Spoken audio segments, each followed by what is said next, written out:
Welcome to Kush News, the newscast of the African diaspora. I'm your anchor, Ochanda, daily bringing you the top stories from Africa and the Caribbean. Let's take a look at today's news on Saturday, April 29th, 2023. We go to Sudan, where despite a truce, violence continues.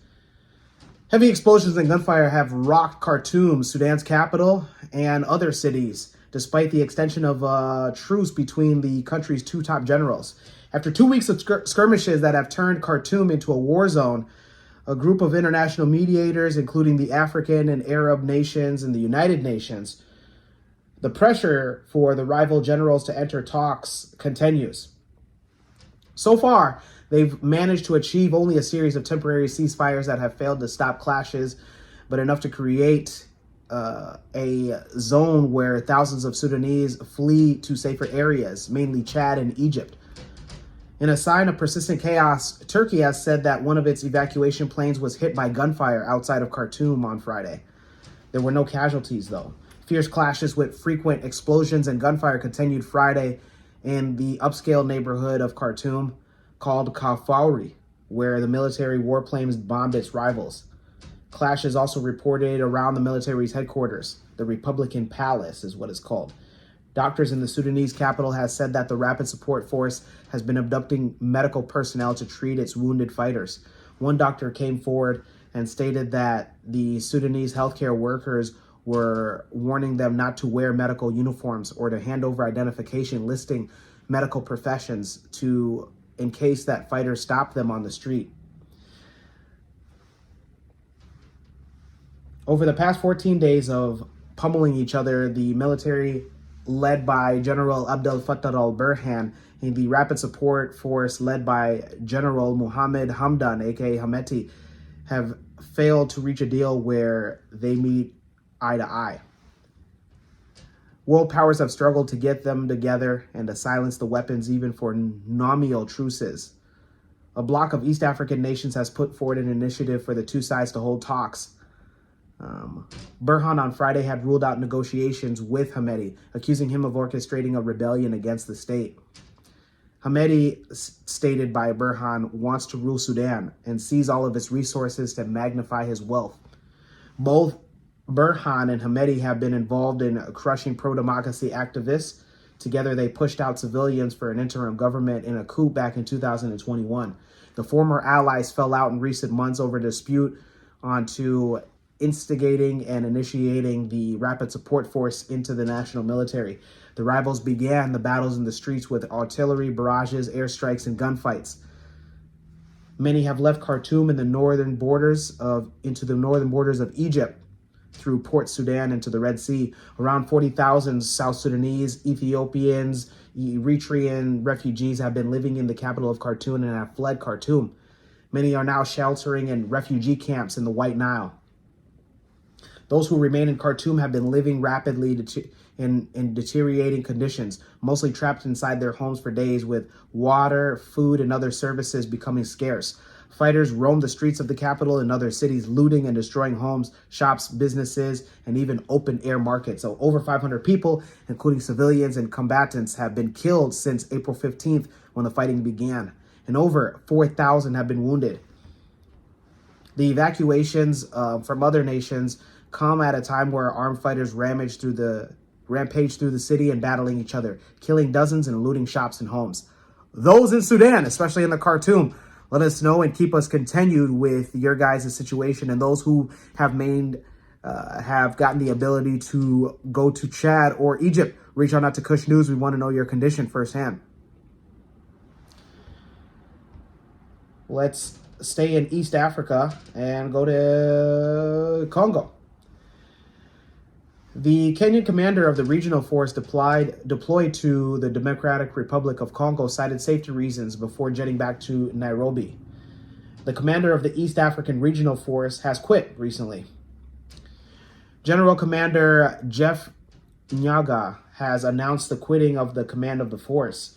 He stated, "I present my complaints to the Secretary General of the East African Community and have the pleasure to inform you of my exit from the mission due to the aggravated threat to my safety and a systemic plan to frustrate efforts It is with this mind and further assessment that I've come to the conclusion that my security as the force commander is not guaranteed within the operation area. Furthermore, the ongoing frustration that has rendered my mission, hence the precautionary decision to exit the mission area.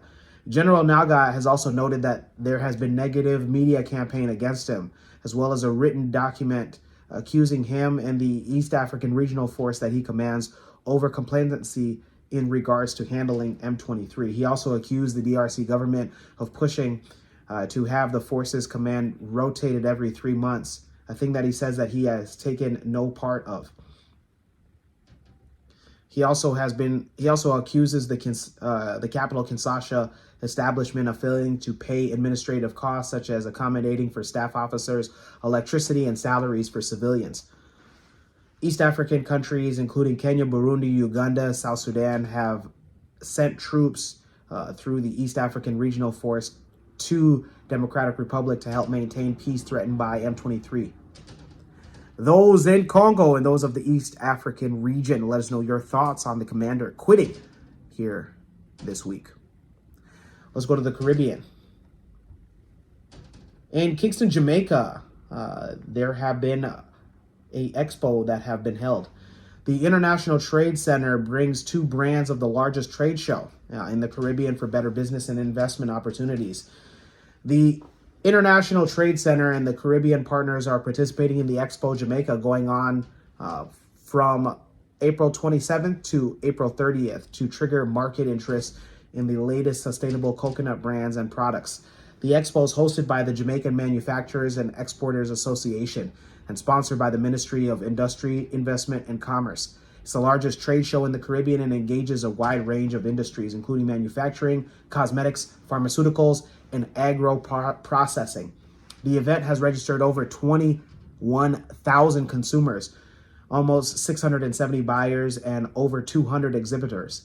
It brings manufacturing, service providers, primary producers, exporters, and the tourism industry into one space, making it a strategic networking opportunity. With regional support from Jamaica's Coconut Industry Board Scientific Research Council, it is supporting these brands and other similar sustainable operations to improve the products and expand their commercial network to scale up their activities through the program. Those in Jamaica, let us know on how you feel and let us know if you are partaking in the expo that is going on this weekend. Also, if you in fact are planning to be going to the expo, let us know. We'd love to get some footage directly from you guys. Let's stay in the Caribbean and go to Antigua and Barbuda. If you are in Barbuda and Antigua and the weather feels a little warmer than usual, that's because it is. There's a heat advisory in effect until Sunday. The Antigua and Barbuda Meteorological Service explains that a combination of high temperatures and humidity will result in hot conditions. The threat of health problems is moderate for mainly sensitive people. An excessive heat advisory is issued within 12 hours of onset hot conditions. The threshold for this advisory is when the maximum heat index temperature is expected to be within the range of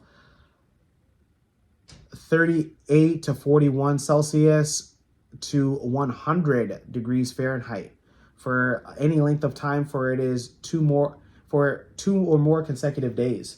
While extreme heat can put everyone at risk for heat illnesses, health risks are greatest for the elderly, young people, and people with chronic and pre-existing conditions. Some heat illnesses include heat rash, fainting, cramps, exhaustion, heat stroke. Heat illnesses can lead to long-term health problems, and heat stroke can even lead to death. If any symptoms or heat illnesses are present, including vomiting, nausea, headache, rapid breathing, or heartbeat, you should immediately move to a cool place and drink liquids. Water is best. The most dangerous heat illness is heat stroke, with symptoms that include complete or partial loss of consciousness or confusion and high body heat temperature. Those in Antigua and Barbuda, let us know how you are staying cool and let us know on different ways on how you are handling these next coming days during this weekend. We end today's broadcast of the weekend edition of Kush News with the African proverb of the day, and it comes to us from no particular nation and or ethnic group, and it reads, I take my goals seriously. Once again, I take my goals seriously. Woo! And I speak to us here at Kush News. We always take our goals seriously. You know, one of the things that we want to do is we want to be able to broaden our audience to a further African diaspora.